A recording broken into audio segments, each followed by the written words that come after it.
Dear Thầy, dear Sangha, welcome to Deer Park. Today is the 26th of June, 2022. I'd like to share with you some of the practices that I find very basic or crucial for my practice, gleaning from Thay's teachings and guidance. It's called the Three Learnings, or Tam Học. There's also different ways of translating. That's the easiest. So it's Văn Tư Tu, which is listen. Tu is the second part, is to look deeply or to reflect. And three, usually it's simply translated as practice, but I'll go more deeply into that later. So first, the listening. How should we listen that's helpful? Because if we're not careful, even like today, or anytime we listen to someone sharing their thoughts, if we're practitioners, then we would actually listen quite a lot now. Not many of us have time to actually read books these days. Even if it's not an actual book, paper book, it's on our gadgets and ebook. But even then, many actually listen to audiobooks, and a lot of talks on audiobooks, podcasts, and even online videos and streaming, like I think this talk will be recorded and put up on YouTube later. So one of the key things that Thầy reminded us is to not listen with our intellect. It's not the same as a practitioner or in Buddhism. We need to go against the usual training that we get in society and our education, is to use our intellect. But when we do that, we actually don't gain anything. So we should not be putting up walls, or even like walls of our intellect or our perceptions that we already have about whatever the topic that we're listening to. We want to be listening with, quote unquote, an empty mind, an open mind, and just to listen, to allow, to catch as much as we can of whatever we're listening to, the experiences, the guidance of, like I said again, the talks, whether it's a live talk or in whatever format we're listening to. And we're not only listening with our ears, we need to be listening with our whole body and our mind. And if you know about Buddhist psychology, also with our stored consciousness. Because in Buddhist psychology, we have two layers. It's the stored consciousness, and then the top layer where it's our conscious mind that we interact and perceive things. But it's what we have like stored within our consciousness is seeds. We have the seed of wisdom. We have many seeds. There's 51 types of seeds that we have. If you have a chance to look into Buddhist psychology, I believe the book is Understanding Our Mind. But it's too much to go into this topic right now for today. But anyway, the stored consciousness we already have. The Buddha says everyone has the capacity, already have the seed of understanding, the capacity to be awake. And we want, whenever we listen to something, we're not wanting to gain knowledge so that we do debates. We want to listen so that we can help change our situation, deal with our suffering, with our pain, our strong emotions, deal with the matters that life or society is giving us. Buddhism came about is because at the time of the Buddha, he saw so much suffering. He was looking for a way to help relieve the suffering that he saw, not only for his people, but generally the people in the world. For us, yeah. So that's the birth of Buddhism, of the teaching that the Buddha was looking for. And so it's not, it wasn't meant to be a religion. So we listen with our body. So even if you are listening to a podcast or you are listening to an audiobook, see it as a meditation. We should be sitting very stably, but relaxed, so that our mind can be clear. And it's a meditation.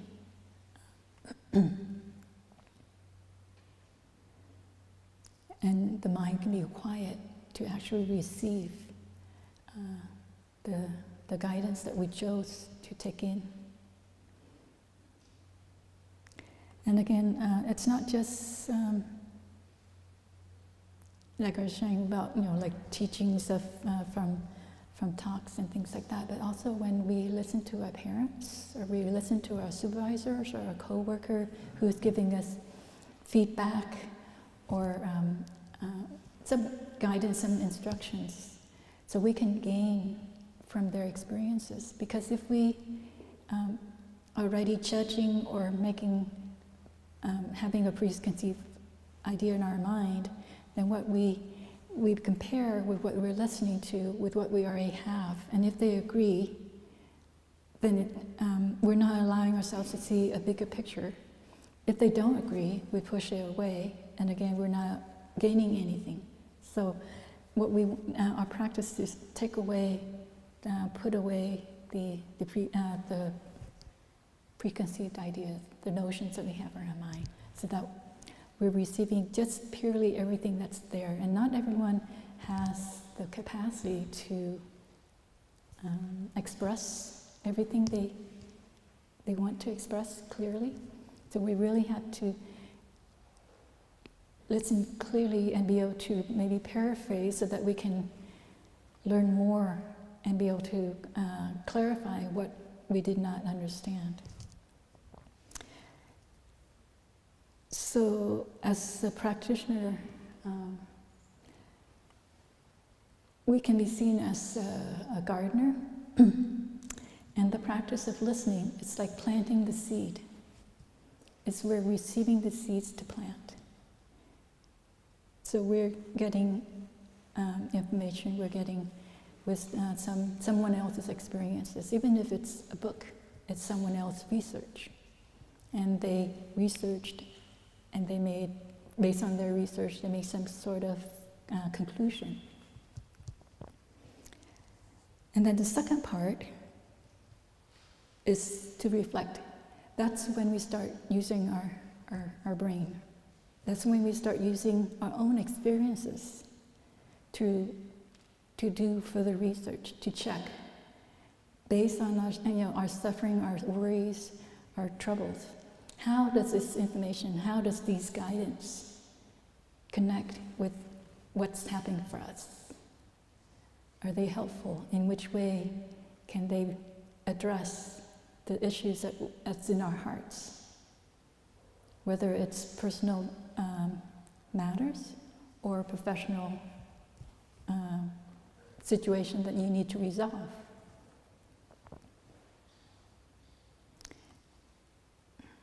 Does it help us to see and understand the roots of our fears, the root of our physical situation, health, or maybe our depression, or even matters of society? How would it help us understand better so that we don't add more to the chaos that's happening in the world? With reflecting, it's seen as, I see it's like toiling the soil, to work the soil of our mind, to make it more, what's the word, softer? Because a lot of times before you plant, it's the bare spot that you find either you have to weed out the grass, something, you need to turn up the soil to and add in nutrients. And not only the soil itself, you need to also understand the seeds. So if you're planting, I don't know what you plant from seeds, greens. I don't know if you plant tomatoes from seeds. I guess you can, but a lot of times people plant the plant itself with the small plants, but it always starts with a seed anyway. But even with that, you need to understand what kind of seeds you're planting and what are the best planting conditions, what soil, the watering it needs, whether it's shade or full sun, half sun, whether the soil needs to be more acidic or more alkaline, things like that. And whether it needs to have like a support to climb, like beans.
Sorry, I don't know why, but I guess in the past 2 weeks or so,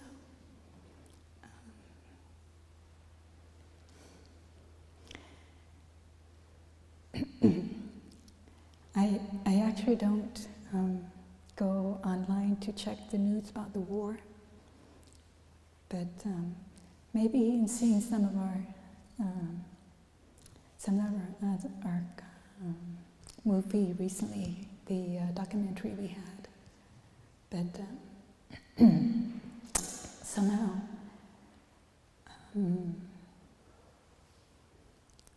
I remember sorry.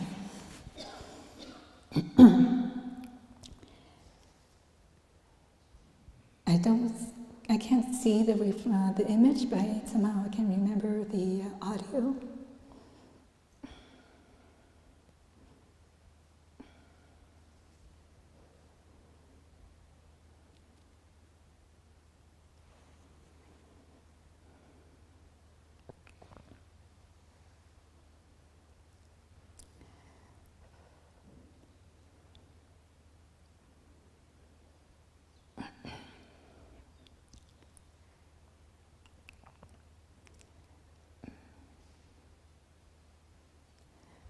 Of helicopters, I guess the war kind of helicopters.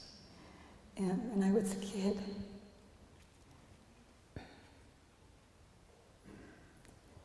I was never in a war zone.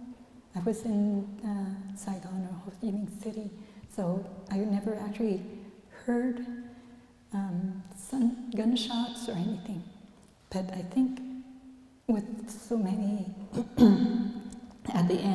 near the end of the Vietnam or American War, depending which side you're in, there were a lot of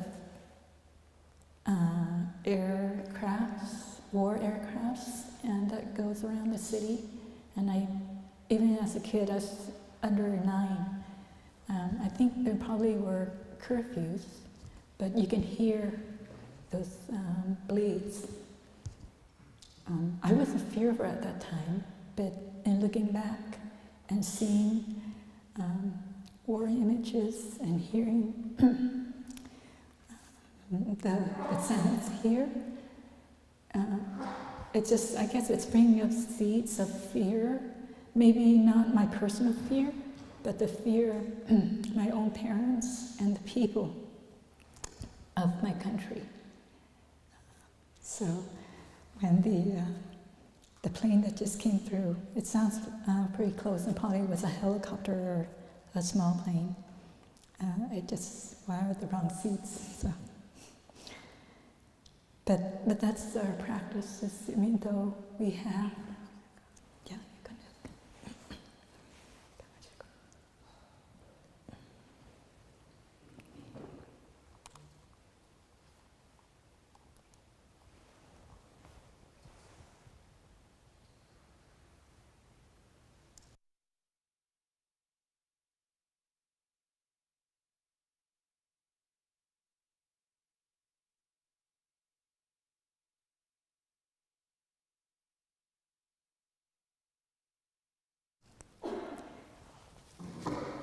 We sit with what we have, and we use the breath and our awareness to embrace and just to hold it. And luckily I was here with you, and your breathing and your calmness. I could feel the energy and that embrace of the Sangha's presence and the Sangha's stability and quietness to help me also calm the emotion.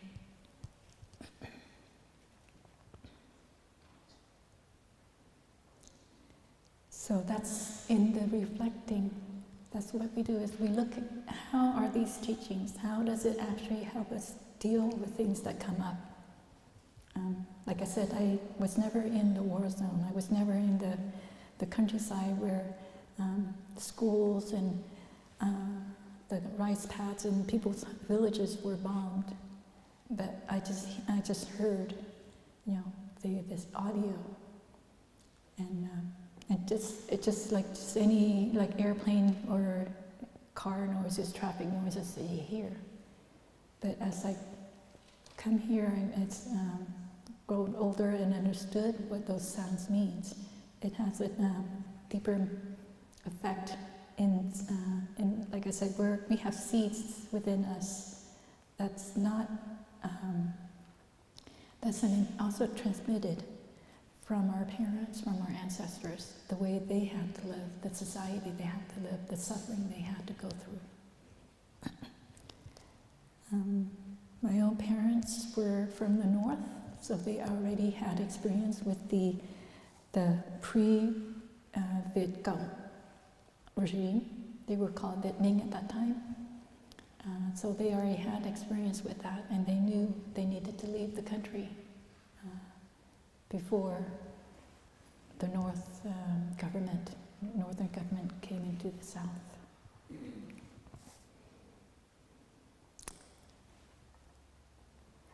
So the third part of the three learnings is tu. And like I said, it's usually just simply translated as practice, tập. But I guess because the word practice could be misleading, or I guess the word train is easier or more clear, as you're training ourselves. We need to apply, find ways how to concretely apply what we hear. At the time the Buddha's disciples were called listeners, or they listened to be able to practice, to learn the Dharma. Thanh văn. But I can't remember if it's any books. If it is, it's probably in Vietnamese, the Vietnamese titles more than the English title. But I remember clearly they went into the word tu, very in a deeper level. There's actually 4 sub-parts of the word train, or the word tu. Is tu tập, tu sửa, tu chứng, and tu nghiệm. So tập is training, But the second part, if we just train and train and train, but don't have a purpose or a goal, you don't get inspired or go the long way. So tu sửa, you train in order to heal, in order to transform. It's just like if you have a scrape or some sort of wound, if we just put on an ointment, it might just soothe the top layer of the skin, but to be able to actually heal and for the wound to heal, we need to actually clean out the wound before we continue to put on the ointment. So we need to actually take away parts that are no longer of the wound or the skin that's no longer usable or viable. So we need to look deeply into what are we trying to transform? What unwholesome habits do we have? What perceptions do we have that are not as aligned with reality? Perceptions about ourselves, perceptions about others, specifically, especially actually our loved ones, people who are close to us, perceptions about our work environment, the people we work with, our neighbors, our hometown, and just what's society, what society is putting to us, media, what we read, what we take in, conversations.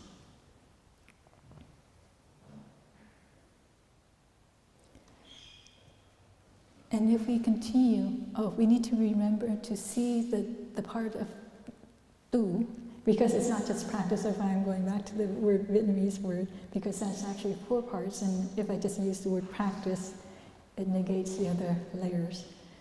So it's actually a process. It's actually work in progress. So we do the training, the transforming, and we continue to do that until there will be a time when things just click, and you'll be able to have like this aha moment.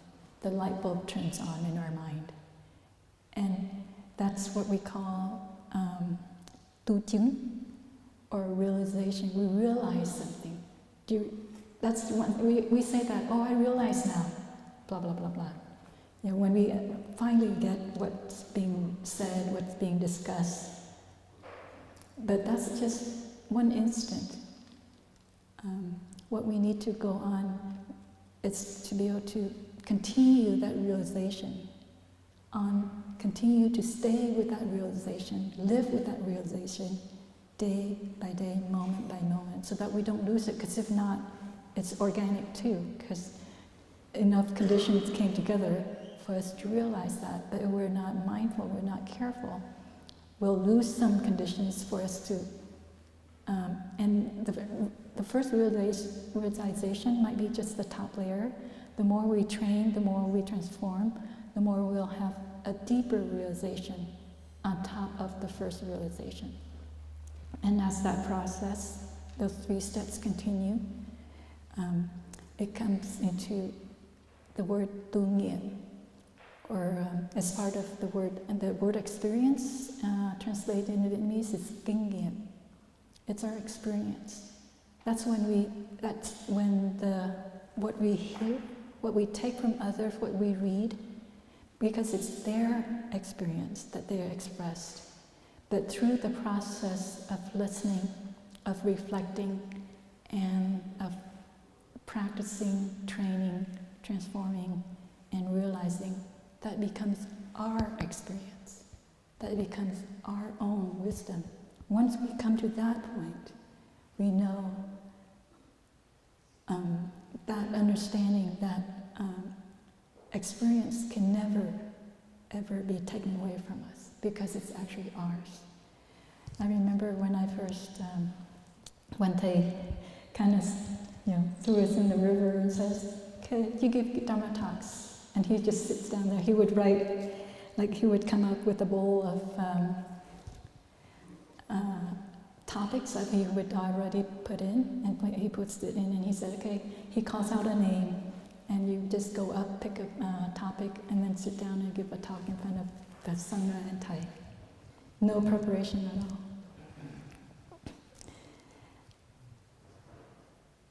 And I was saying, how can we share about the practice when Thay's own way of sharing, teaching is so simple. He uses simple words, he uses very mundane and worldly, everyday kind of examples. If we were to share similarly, it's just like we're being a parrot, repeating everything we hear or read about from Thay's books or hear from Thay's talks. But as I had to give my first talk, and after that, subsequent talks, I realized that because even though we might use the same terminology, we might even recall the same examples that they give, but we have our own experiences. It still comes out as ours because it comes from our own experiences. We might use the same format, but the energy of the practice is ours. The experience of the practice is ours. So like with the, just have a show of hands, how many of us here have taken the 5 mindfulness trainings? Oh, good. Yeah. How about the 14? Okay. So for those who raised their hands, it's when you first heard, and for the rest of us, we won't have the recitation today, but if you have a chance to come on the first and the third Sundays, we'll recite that, and we have the chanting book here if you'd like to take a look of the text, or you can go on our websites to download the text. They're called the 5 mindfulness trainings or the 14 mindfulness trainings.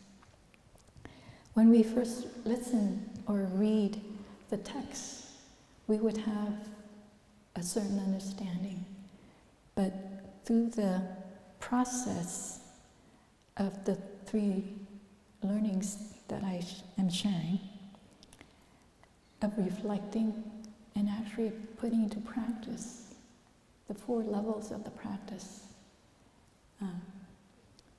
the 5 months, our own practice of the 5 months training, our own understanding of each of those trainings will deepen every day, and we can actually bring each one of them, maybe a week, maybe focus on one, and see how we can look at our relationship, how we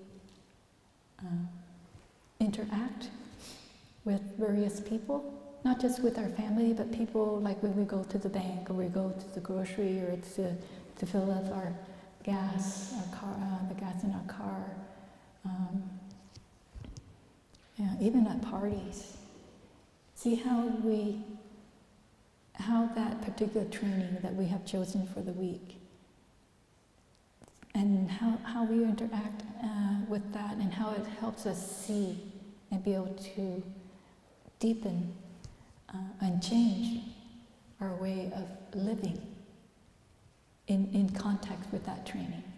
And then we can choose, if it's something that is, if that particular training and the area of that practice, it speaks to our heart and is relevant to our own issues at the time, we might want to stay with it for 2 weeks, 3 weeks, and then continue with the next one for a week or 2.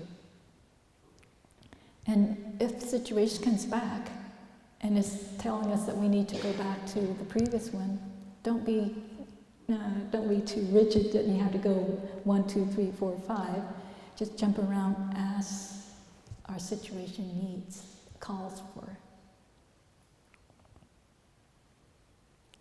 I'm sure a lot of you have own experience to see that, that in some days that you come here or you recite the recitation with your Sangha, that particular wording before it just like words through part of the text, but for some reason that particular day you have your realization, you see a little deeper meaning and how it actually another angle of understanding, of perception that you gain.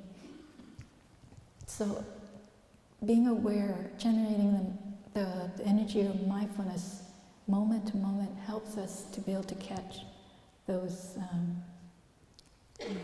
flashes of realization and be able to maintain them, not just a flash, but a longer time, and stretch them out and nourish them and strengthen them so that they become our own experience. So in some ways, like we can mature in our practice and proceed, deepen our practice that way.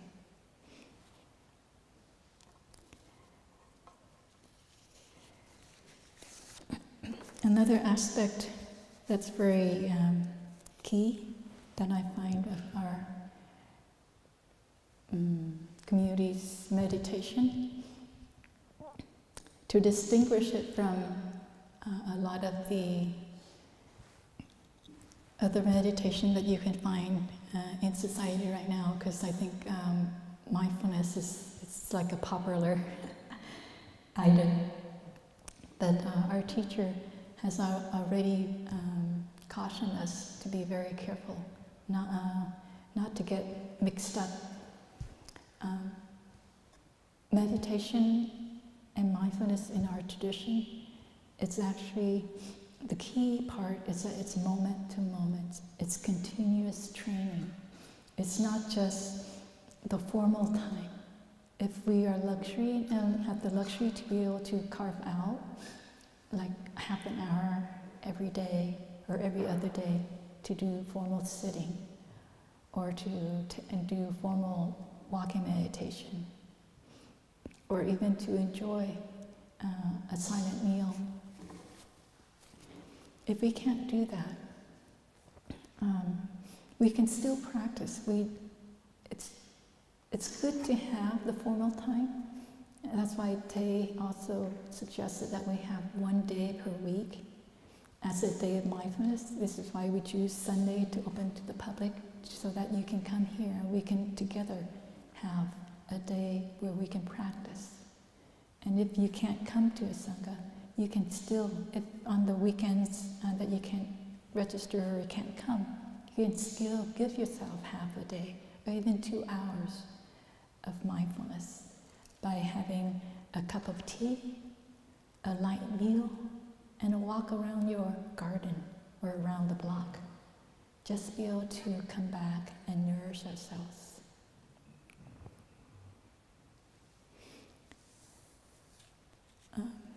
So it's the 2 key tools that I usually share during orientation, and you probably have been introduced to, is our conscious breathing. We breathe all the time, but making it more powerful is our awareness of our breathing. That helps turn everything that we do into meditation. So whether even if you're not doing anything, staying in front of the window, or even staying in front of opening the refrigerator and looking into the refrigerator to see what kind of food is there, and you just stand there and be aware of your breath. You're meditating to check out your refrigeration, your food storage. It's still meditation where you're aware of what you're doing. All the chores that we have to do, all the work we have to do, especially the time in between things, like from getting yourself from your bedroom to the kitchen, or going from the living room to your study or your den. That time if we have your awareness of our breath and the awareness of our steps, and we take those steps, even if it's just 5 steps or 10 steps, a minute to get from where you need to go, and you maintain that practice, continue that practice, awareness of your steps and our breath, that's meditation. And you can add those times, I'll collect that time. If for some reason your week is busy with so many other things that you have responsibility for, you don't have time to be able to do formal practice, you can still practice in that way by staying with being aware, generating our awareness, our mindfulness. Because as we continue to generate mindfulness, moment to moment, embedded within that and the continuation of that builds up concentration, builds up focus, and it helps us to quiet down the non-stop thinking radio station that's in our head, and be able for us to really allow our mind and our body to rest.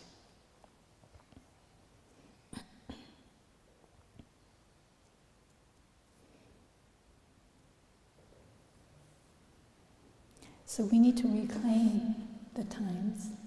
Go ahead.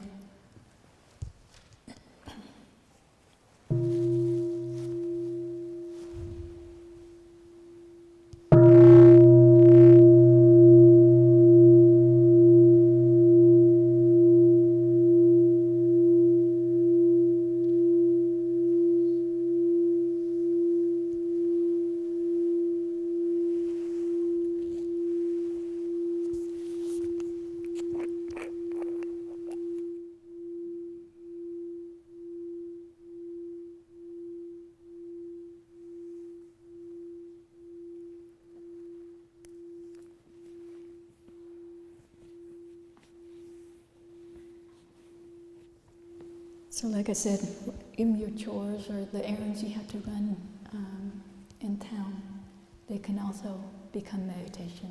Going to the bank meditation, picking up grocery meditation.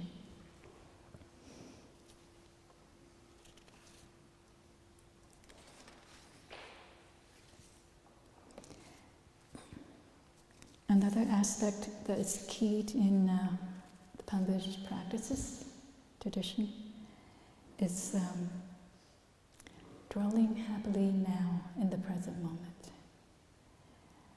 Our society tends to give the message, even the ads, is like happiness is something in the future, and that you have to gain something, you have to have something, achieve something, buy something before you can be happy.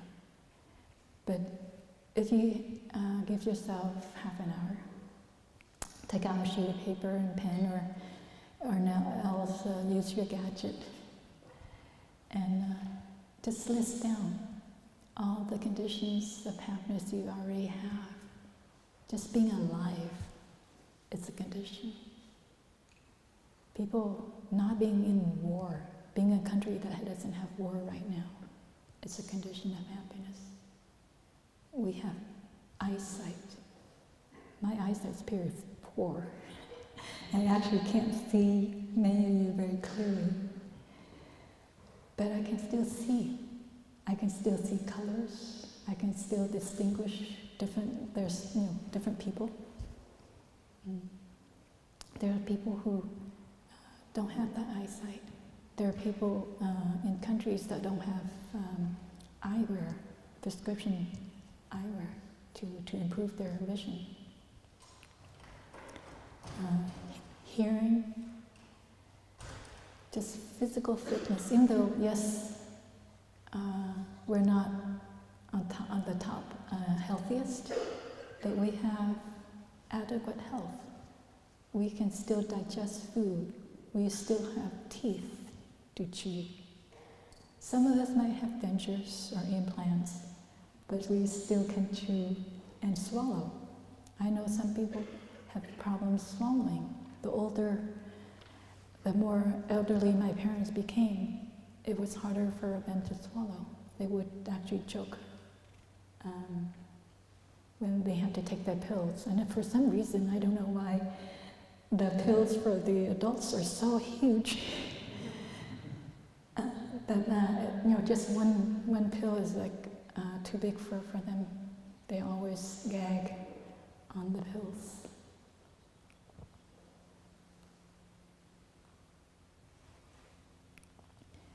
So do take, I guess that's a homework. Write down the conditioned habits you have, family members, relationships, friends, co-workers, being in a free country, having free speech,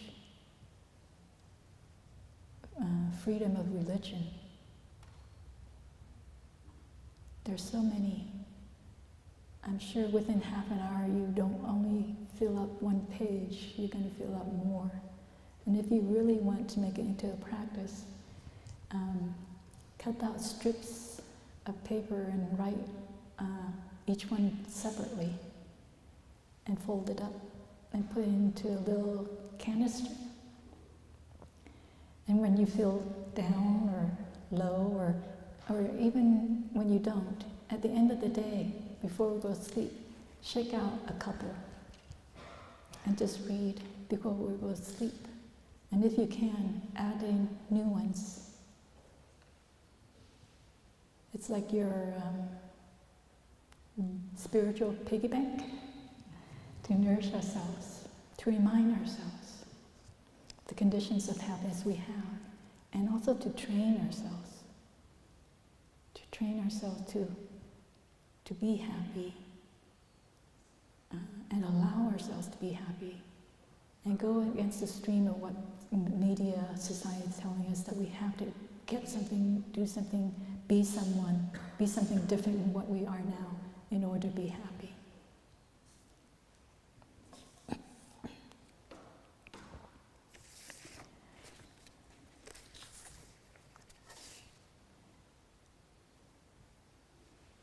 So, continuing on, that's why I wrote or tried to draw 3 different, I guess, stages of the seesaw. I hope it looks like seesaws. You know, the game the kids play. Most of us, hopefully, would be somewhere in the middle. The middle image, where S stands for suffering, and H stands for happiness. That we're at that balanced condition where just a little bit can tip us either way. You know, hopefully, if we can practice, what we're trying to do is to train ourselves to be more happy, to be aware that we can be happy, that we have the condition to be happy, so that we move. Is it the focal point? I'm not sure what that triangle part, there's probably a term for it, but in math it would be the focal point, that you can move it to the end of the happiness where you have more happiness, happy thoughts, more pleasant conditions. That's the purpose of our training there, is to dwell happily in this moment now. Because if we can ensure this present moment to be happy, that we're joyful and content, then that would be the basis for a happy future. Think about it. If we're suffering and sorrowful all the time and don't get out of that pit, how many chances that the next day we're going to be happy without any attempt, without any changing? It's going to be the same ingredient. So we have to be actively, proactively involved in changing our own ourselves, our own conditions of our lives. But unfortunately, I think a lot of us are on the your left, it's that we have a lot of suffering. And there will be time where we be in that spot. And it's okay. That's the first stepping out of it, is to recognize that we have suffering. Just like I recognize that the seed of wartime, fear or suffering was there. To sit with it, with our breath. And if we can't sit alone, then we have a friend, we have a family member, and just have them there with us, ask them to stay there and breathe with us.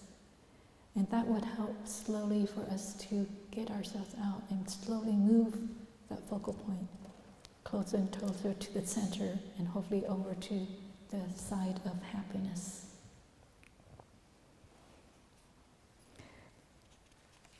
Could we have a show of hands of how many of us have a stomachache right now? Oh, sorry to hear. 2 people. How about toothaches? Anyone with a toothache? Okay. Well, out of, I guess, about under 100 people here, only 2 people have stomachache. So are you happy? Or you're just neutral? So in Buddhist psychology, feelings can be categorized into pleasant, unpleasant, and neutral feelings. And most of the time, I would gauge the neutral feeling would be about 40%.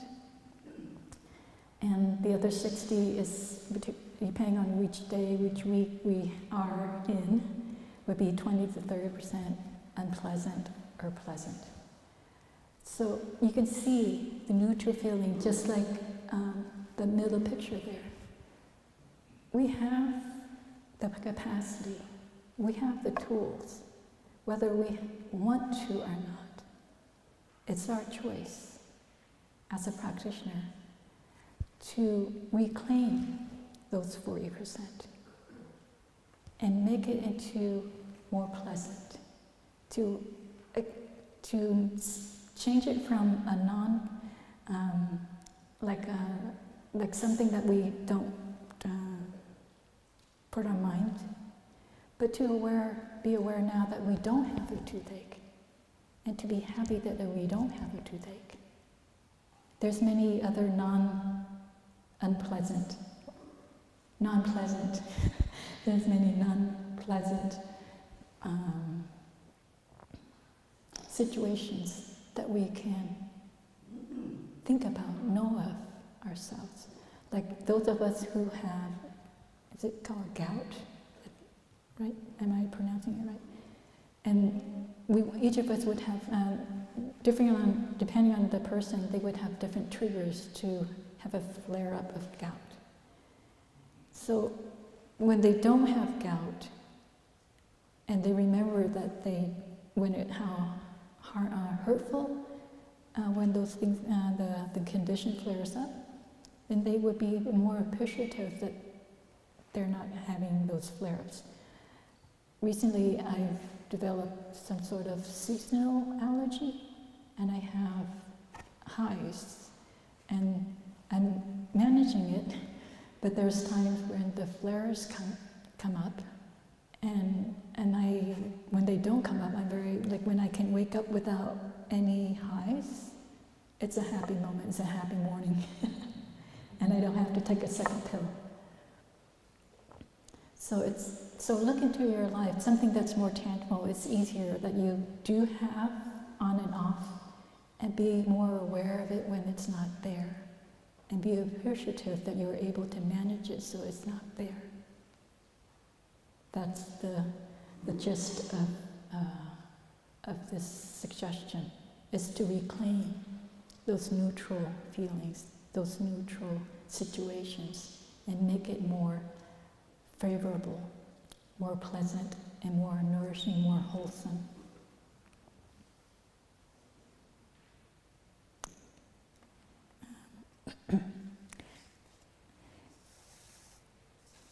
Another aspect of the Buddhist practice, what we would term the right practice, is that we would be able to be happy and enjoy the fruit of the practice right in the first instant, with the first breath of conscious breathing, with the first step of conscious aware of our steps.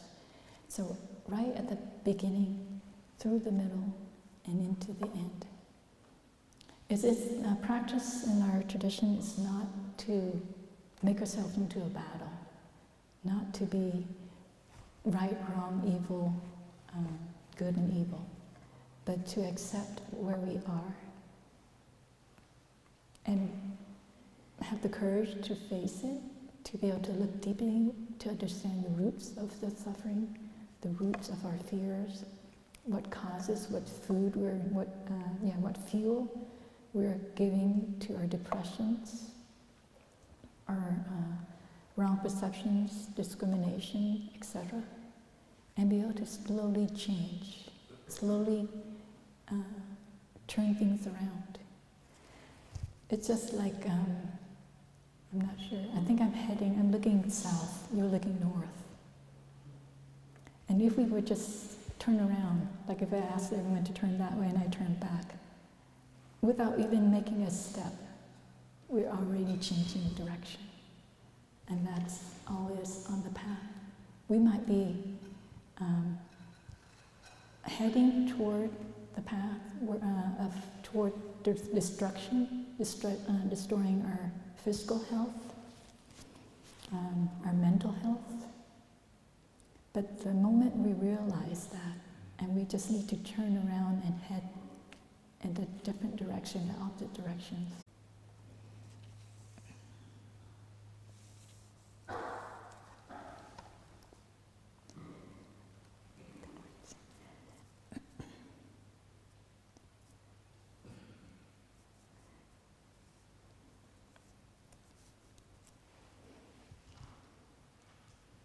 So when I say the word, the energy of mindfulness, maybe it might be difficult for some, those of us who are new to the term or to our tradition here. Maybe we can just sit comfortably, find a comfortable posture, that our back is straight but not frigid, and we're relaxed. Release all the tension in our body. We can just softly close our eyes so we're not distracted. And it's probably not so easy to feel in here, but those of us who are outside, feel the energy of the sun, the warmth of the sun. In here we probably could feel, for me it's a little cool, but if you feel warm, the sun actually warmed up the air in this hall. Even though we don't see it, but that warmth came from the sun, and the wood have absorbed that heat. So even though we cannot touch the sun, we're in the embrace of the sun. We're being warmed by the sun. For some of us, it might be too hot, and you might not like it, but just for an instance, just feel from the top of your head down to your toes, and absorb, allow that heat, and just know that you're in that embrace of the sun. And if there is a breeze outside, or if you do feel cold like me, there's also the ocean air. The sun evaporated, sun left the moisture from the ocean, so there's coolness in the air. We can also imagine instead of the energy of the sun in the form of heat is the moisture, the air, the breeze of the ocean. So you can see that in reflecting and looking deeply, that we can ever be really alone We're actually protected and held all the time by Mother Earth, by the cosmos.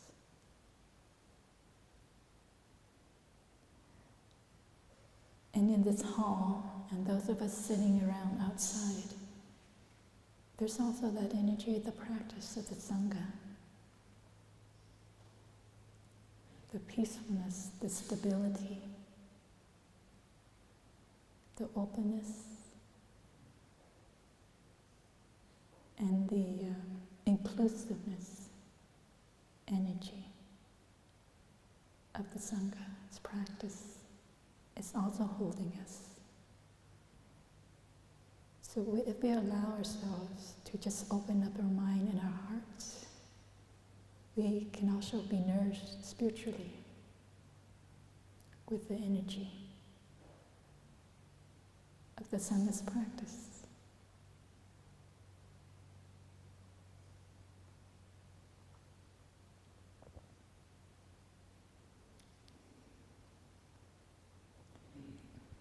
You can open up your eyes now. I like to also caution the practices of the Buddha's teaching, especially also the Pambuch teachings, can easily be seen like a way to help with our suffering, to soothe our pains, to heal our wounds. But the more we practice, the more we do the process of the practice that I shared throughout this morning, there's actually a deeper purpose, or a deeper, or more powerful more powerful feature of the practices of Buddhism, of the Buddha's teaching. It's actually to help us transform at the base. Because if we don't transform the roots of our suffering, we will continue to have pain. We continue to cause suffering and difficulties for ourselves and our loved ones. And we continue to have wounds that continue to be cleansed and healed. So allow yourself time to reflect and actually put into practice so that you can get to that realization and gain your own experience about true freedom.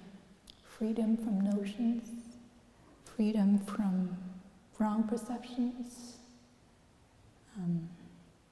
from your strong emotions, so they don't imprison us. A lot of times our suffering is so much that we actually feel safer to stay in those prisons and don't have the courage to step out of them. Even though now we're older, we have ways to get out of those prisons, and the door is no longer locked. But we don't allow ourselves to step up and walk out.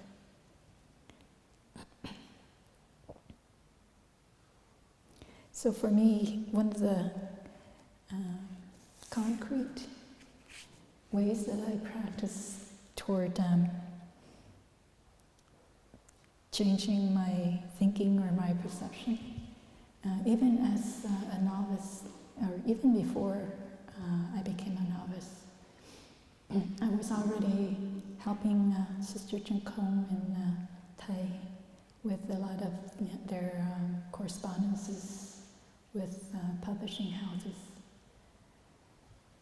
And particularly because I was still a layperson, and I was writing in on their behalf.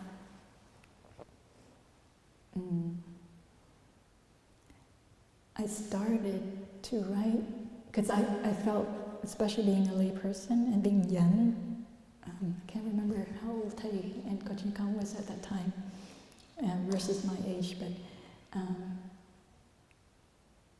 I didn't feel comfortable to write and use the word I in the correspondences, even though, because I would need to sign on their behalf. So I started using the word we. And that was, I think, it started from the basis of reference, but it became a practice for me in order to see that my words, my choice of the tone of however I needed to word the letter. Some of them had to deal with complaints and things, so they weren't always nice letters. But I could see that my words and how I express the ideas that I needed to express or our requests were a reflection of Thầy and Sister Kam, a reflection of our community. So I was like a representative of the community. And I see that whatever I did will also reflect back on the community. So I need to be very careful. So I continue the practice, and it helped me to see that I am a member of the community, of a larger community, and not just myself, of a Sangha, a cell in the body of the Sangha body. And I still continue that practice now for 28 years or more. The only time I would say I is when I personally have made the mistake and forgot something or did something personally, then I would own that. That's the only part of within whatever, in the emails, whatever, I would use the word I. But every time, everywhere else, I would use the word we, because in all my, even my work now, I'm still representing the community in some way to handle whatever situation. And it helped me to slowly, I guess, not water the seed of a separate self, that I can be on my own without any other conditions. So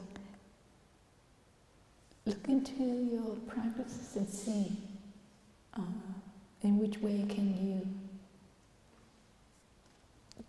go to that deeper level and use that feature of the practices of Home Village. Just don't use it. If we're suffering and we have pain and we need to heal some wound, it's fine. We need that. But don't forget the deeper feature that's available. It's very powerful because from there, it actually helps prevent future wounds, future pains and suffering. So a suggestion would be to three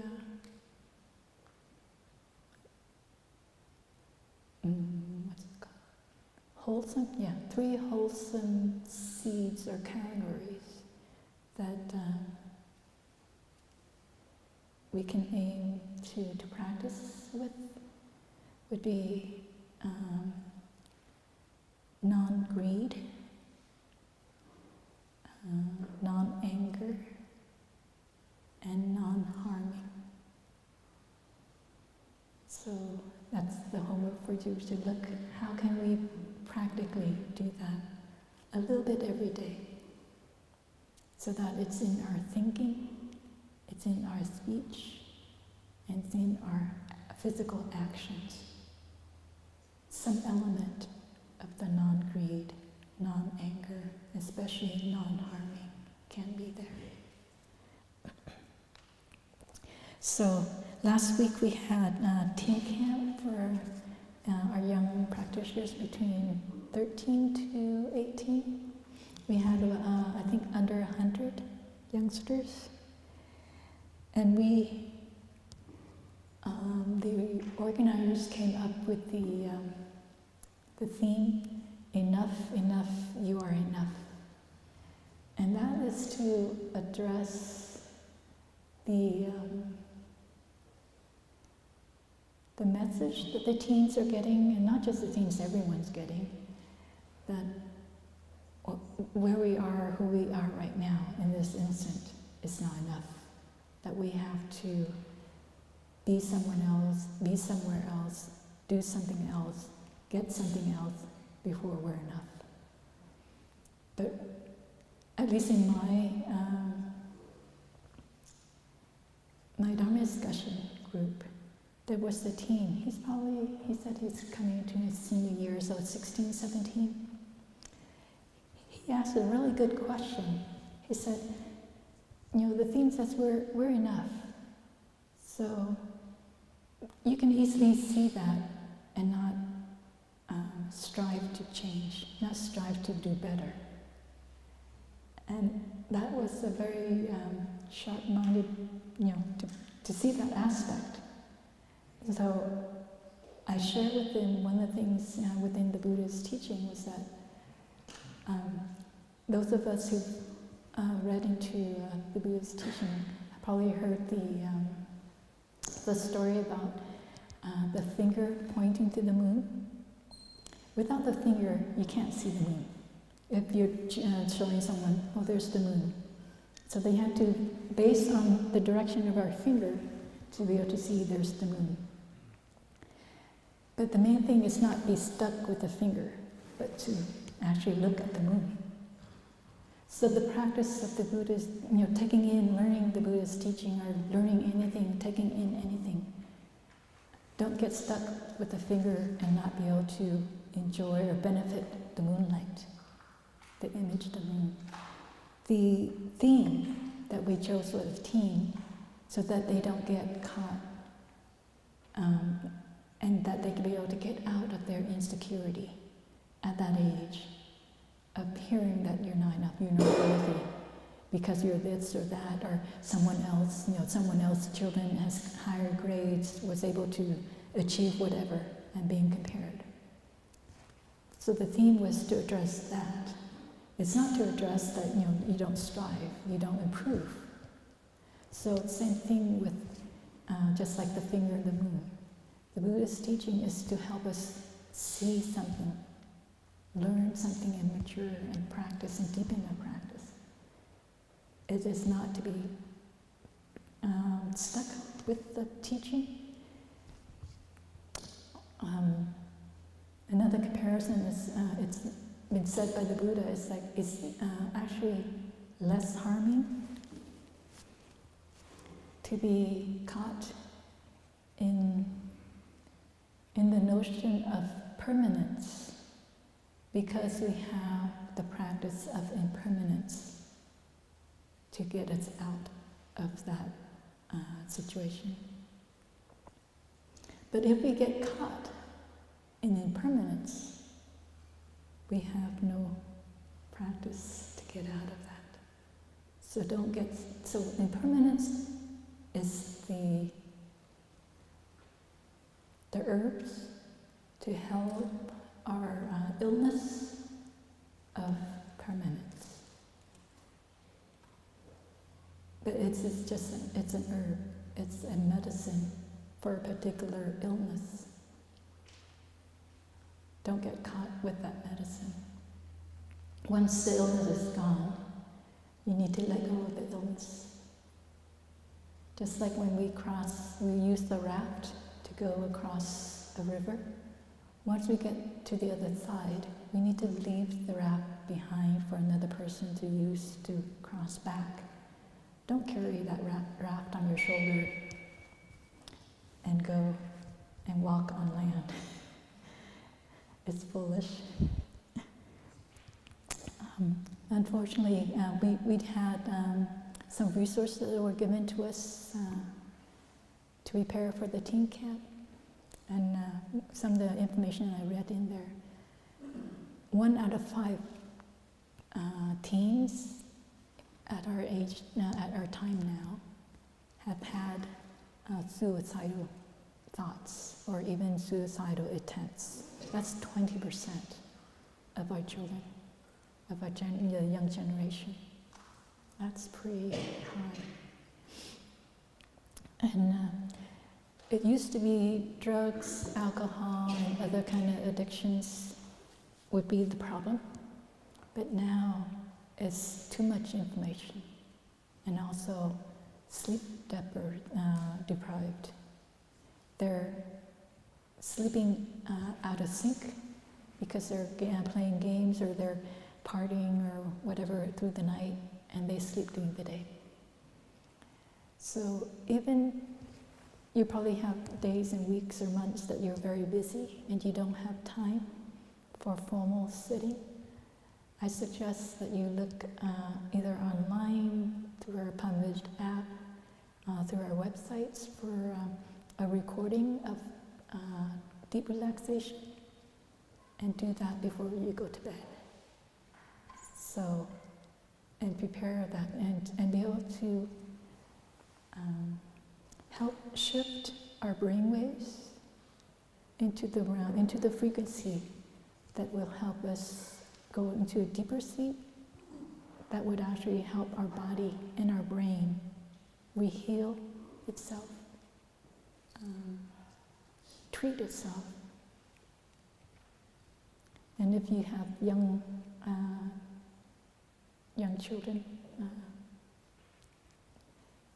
show them that, help them with that, even if they can't sit, because they have to go to sleep anyway instead of listening to certain music.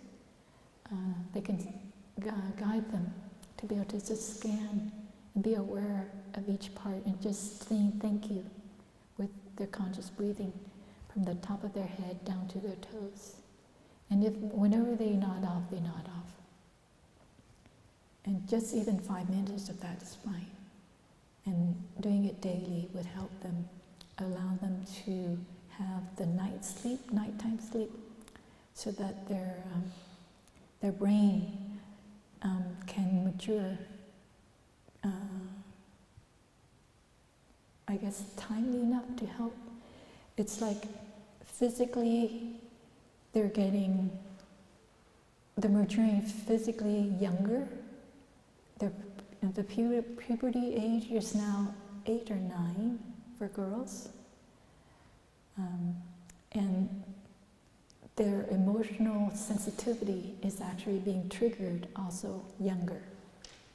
I'm not sure at what age, but they're saying it's younger. But then the part of the brain, the frontal part, is not being allowed, it's being disrupted. And naturally, even before, it's actually the latter part to actually mature. The reasoning and the ability to handle strong emotions, to deal with the emotional upheavals, don't actually mature until 18 to 25. And with the way the young people are actually having to deal with these days, it's actually being pushed later because of they're not able to sleep enough during the nighttime. So it's actually immature longer or maturing later. And they're having to being exposed with things too much. So they need help. And if you can help any young people do that, that's our future, the younger generation. We're getting older, so if we can help them now, it'll be too late. I'd like to conclude with the more homework, I guess. When I came to the States, I remembered the terminology, the 3 R's. I think it's writing, arithmetic, and reading. And somehow that just came up in my mind when I was preparing for orientation. We used to have orientation for our day guest who just come for one time or 2-3 times. And I actually came up with 8 R's for for meditation or for practitioners. And today I already share with you or suggested with you to reclaim our sovereignty over our happiness versus our suffering. The other one is to reflect in what we hear. Truly listen and then reflect, so that from that reflection, the basis of our fourfold practice do. And I'll just share another one, is to release. Allow yourself to let things go. Smiling is releasing tension on our face. We hold tension on our shoulder and our neck a lot. Consciously be aware where we hold physical tension and where we hold mental tension. And train every day to release. The total relaxation is to help with that too, to really allow ourselves to release. Things will be there. We don't need to carry it through the night. Let the brain, let the body rest, and we will pick it up the next day. Thank you for listening.